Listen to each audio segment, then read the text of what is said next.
Hello everyone, कैसे हो आप लोग। आई होप अच्छे होंगे। तो आज हम लोग इस वीडियो में बात करने वाले हैं कि एक क्वेश्चन आया था।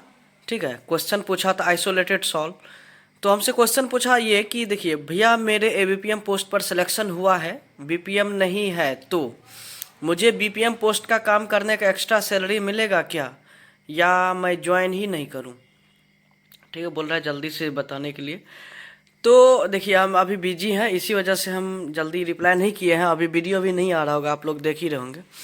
तो इसका बहुत ही अच्छा क्वेश्चन था, और बहुत लोग को ये प्रॉब्लम भी होता है, कन्फ्यूजन भी रहता है कि क्या मुझे एक्स्ट्रा सैलरी मिलेगा कि नहीं मिलेगा, उस कंडीशन में हमें क्या करना चाहिए, बीपीएम पोस्ट नहीं मिल रहा है तो क्या करें, एबीपीएम मुझे नहीं पसंद है, एबीपीएम में काम नहीं करना है, लेटर डिलीवरी नहीं करना है।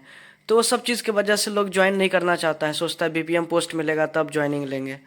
तो बहुत सारे कन्फ्यूजन रहता है कैंडिडेट्स के दिमाग में। तो अभी उसके बारे में बात कर लेते हैं। देखिए, पहली बात, इसका आंसर ये होगा कि पोस्ट वहाँ पे देखो खाली है, और आपका एबीपीएम पोस्ट पे सिलेक्शन हुआ है। तो बीपीएम पोस्ट का खाली है, तो इसका मतलब बीपीएम का काम तो होना ज़रूरी है। अगर बीपीएम का काम नहीं हुआ, इसका मतलब ऑफिस खुला ही नहीं है। बीपीएम का काम क्या होता है, ऑफिस को खोलना, डे स्टेम चेंज करना, जितना भी ईमेल आता है उसको रिकॉर्ड करना, जर्नल मेंटेन करना, बहुत सारे काम होता है बीपीएम का। और ये बीपीएम का काम है लेटर डिलीवरी करने का। बीपीएम का काम है ऑफिस का सारा रिकॉर्ड ठीक करना, ऑफिस खोलना। और ये बीपीएम का काम है लेटर डिलीवरी करने का। उस कंडीशन में क्या होता है कि दोनों सीट वैकेंट रहता है, बीपीएम का भी एबीपीएम का भी।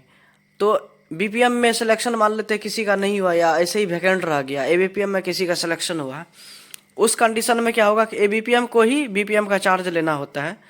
उनमें बीपीएम का जो सैलरी है, मान लो 12,000 बेसिक सैलरी है, मान लो 12,000 बेसिक सैलरी है, तो 12,000 बेसिक सैलरी नहीं मिलता है एबीपीएम को। एबीपीएम को सैलरी मिलता है 10,000 के हिसाब से। ठीक है, 10,000 जो बेसिक सैलरी है एबीपीएम का, वही मिलता है। लेकिन हाँ, बहुत लोग का कन्फ्यूजन है कि हम बीपीएम में मेरा सिलेक्शन नहीं हुआ है, हम तो बीपीएम का काम क्यों करेंगे, मेरा तो सिलेक्शन एबीपीएम का हुआ है। तो एबीपीएम में जब आप सेलेक्ट हुए हैं तो आपको 10,000 मिलेगा, और बीपीएम का भी काम करेंगे तो 10,000 ही मिलेगा। उस कंडीशन में आपको बीपीएम को जो बहुत कुछ कमीशन मिलता है, जैसे टीडी कमीशन हुआ, आरपीएलए कमीशन हुआ, आईपीवी का जो काम करेंगे, आधार का जो काम करेंगे, तो ये सब जो कमीशन मिलता है बीपीएम को, जब आप एबीपीएम पोस्ट पे रह के बीपीएम पोस्ट का काम करेंगे, ठीक है, जैसे आपका सिलेक्शन एबीपीएम में हुआ है लेकिन बीपीएम का काम कर रहे हैं, तो 10,000 आपको सैलरी मिलेगा एबीपीएम वाला। लेकिन जितना भी कमीशन मिलेगा वो बीपीएम को जो पाएगा वो आपको मिलेगा। ठीक है, जब तक आप चार्ज लेंगे बीपीएम का, तब तक आपको ये चीज़ मिलता रहेगा। तो इसमें कंफ्यूज करने की ज़रूरत नहीं है। ठीक है, आपको देखना है कि आपका फाइनेंशियल कंडीशन कैसा है। अगर फाइनेंशियल कंडीशन अच्छा है तो ज्वाइन नहीं करना चाहिए। अगर फाइनेंशियल कंडीशन थोड़ा ख़राब है, ठीक है, और आपको लगता है कि आगे और पढ़ाई करके हम आगे बढ़ सकते हैं, ऑनलाइन स्टडी करके, ऑनलाइन पढ़ाई करके, ऑनलाइन कोचिंग ज्वाइन करके, ठीक है, बहुत सारी कोचिंग ऑनलाइन कोचिंग प्रोवाइड करा रहा है, तो आप ऑनलाइन कोचिंग ज्वाइन करके पढ़ाई भी कर सकते हैं। साथ साथ आपका प्रमोशन के लिए टाइम भी निकलता जाएगा, जैसे 3 साल, 5 साल, 7 साल, ऐसे 8 साल पे प्रमोशन होता रहता है। तो जीडीएस में ज्वाइन करके आपको प्रमोशन के लिए आपका टाइम ड्यूरेशन बढ़ेगा, मतलब रेगुलर ड्यूटी चाहिए ना, रेगुलर सर्विस। अगर बीपीएम जीडीएस पोस्ट पे रहेंगे तो आप एमटीएस के लिए, पोस्टमैन मेल गार्ड के लिए, ठीक है, पोस्टल असिस्टेंट इंस्पेक्टर के लिए, ये सब के लिए आप प्रमोटेड होते रहेंगे, मतलब टाइम आपका लगता है, रेगुलर सर्विस चाहिए जीडीएस पोस्ट पे।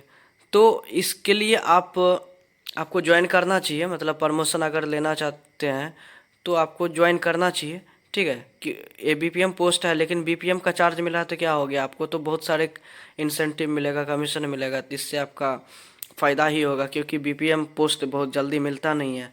मान लो 5,000 एबीपीएम पे 1,000 मान लो बीपीएम पोस्ट रहता है। ठीक है, बीपीएम बहुत कम, बीपीएम का सीट बहुत कम रहता है, तो बीपीएम का सिलेक्शन भी थोड़ा ज़्यादा परसेंटेज पे होता है। तो अगर आपको बीपीएम का काम करना पड़ रहा है तो आप लकी हैं। बस यही है कि वहाँ पे 12,000 मिलता है, यहाँ पे 10,000 मिल रहा है, लेकिन कुछ मिलता है जैसे कमीशन, इंसेंटिव सब मिलते रहता है, तो वो चीज़ आपको मिलेगा। ठीक है, तो आपको ज्वाइन करना चाहिए आइसोलेटेड सॉल्व, आपको बोल रहे हैं। और बहुत कैंडिडेट्स हैं जिनको ये सब प्रॉब्लम रहता है, कन्फ्यूज़न है, तो वो सब के लिए ये वीडियो है, क्योंकि क्वेश्चन अच्छा था, हम सोचे डायरेक्ट इस क्वेश्चन का जवाब एक वीडियो में ही बना के दे दें, अच्छा रहेगा, क्योंकि बहुत का कन्फ्यूज़न है और मुझे भी लगा कि ये क्वेश्चन बहुत अच्छा है, ठीक है। क्योंकि बहुत का कन्फ्यूजन रहता है कि ये बीपीएम पे सिलेक्शन हुआ है तो बीपीएम का काम क्यों करेंगे, करना चाहिए आपको, ठीक है। और एक्चुअली क्या है, बीपीएम का काम करेंगे तो फिर आपको लेटर डिलीवरी हो सकता है नहीं करना पड़े। बहुत लोग letter delivery door to door करना नहीं चाहता है, शर्म लगता है। तो ये सब बचने के लिए भी आपको करना चाहिए। खास करके जो एबीपीएम पे सिलेक्ट हुआ है और ऑफिस वर्क करना चाहता है तो इसके लिए बीपीएम का काम करने के लिए बहुत अच्छा चीज़ है। खास करके जो डोर टू डोर डिलीवरी नहीं करना चाहता है लेकिन एबीपीएम पे सिलेक्शन हो गया है तो उसके लिए बीपीएम इंचार्ज अगर बनाया गया है तो अच्छी बात है, आपको कर लेना चाहिए, ठीक है। सैलरी को नहीं देखना है, 10-12 हज़ार को सैलरी को नहीं देखना है, आपको करना चाहिए। एक्चुअली आपको ऑफिस का काम करना पड़ेगा, डोर टू डोर करना नहीं पड़ेगा। 10,000 बेसिक सैलरी है तो उसके साथ साथ बहुत कुछ इंसेंटिव भी मिलता है, तो सब चीज़ आपको मिलेगा। टीडी इंसेंटिव बहुत कुछ मिलता है, टीडी इंसेंटिव बहुत ज़्यादा, टीडी कमीशन बहुत मिलता है, तो आप ले सकते हैं। 1 लाख पे 2,000 इंसेंटिव मिलेगा, कमीशन मिलेगा। अब बहुत कुछ है, आप धीरे धीरे ज्वाइन जब करेंगे तो आपका प्रमोशन के लिए आप एलिजिबल भी हो जाएंगे 3 साल के बाद, ठीक है।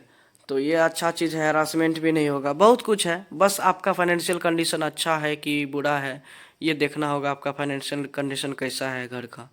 अगर बहुत अच्छा है तो नहीं ज्वाइन करना चाहिए, आपको वेट करना चाहिए, नेक्स्ट वैकेंसी आएगा तो उसमें भरना चाहिए। हाँ ये भी है कि एबीपीएम पोस्ट मिला है लेकिन बीपीएम, अगर एबीपीएम नहीं लेंगे तो क्या बीपीएम का फिर से लिस्ट में आएगा नाम? नहीं आएगा, रिजेक्शन हो जाएगा, ठीक है। तो ये सब चीज़ रिस्क नहीं लेना है। अगर एबीपीएम का सिलेक्शन, अगर एबीपीएम पे सिलेक्शन हुआ तो एबीपीएम, अगर एबीपीएम पे सिलेक्शन हुआ है तो एबीपीएम ले लेना चाहिए अगर घर का फाइनेंशियल कंडीशन अच्छा नहीं है। नहीं है तो वेट करना चाहिए, आगे पढ़ाई करिए और जनरल कंपटीशन ईयर का तैयारी होता है, बहुत सारे पढ़ाई लिखाई है, बहुत सारी जॉब है, तो सब तैयारी कीजिए। ये भी भर दीजिए, बैकअप प्लान ये भी रहना चाहिए। अगर इसमें हो गया तो इसको ज्वाइन कर लीजिए, बाद में उसका तैयारी चलता रहेगा, फिर एग्ज़ाम देंगे उसमें सिलेक्शन हो जाएगा हायर पोस्ट के लिए, अच्छे पोस्ट के लिए, तो वहाँ चले जाएंगे, बेटर ऑप्शन है, ठीक है। एबीपीएम में हुआ है तो ज्वाइन कर लेना चाहिए, मेरे एक्सपीरियंस से। आप साथ साथ तैयारी भी करते रहिए, अच्छा रहेगा, ठीक है। कमीशन सब भी मिलेगा तो अच्छा खासा लाइफ स्टाइल हो जाएगा, ठीक है। मिलते हैं नेक्स्ट वीडियो में, बाय।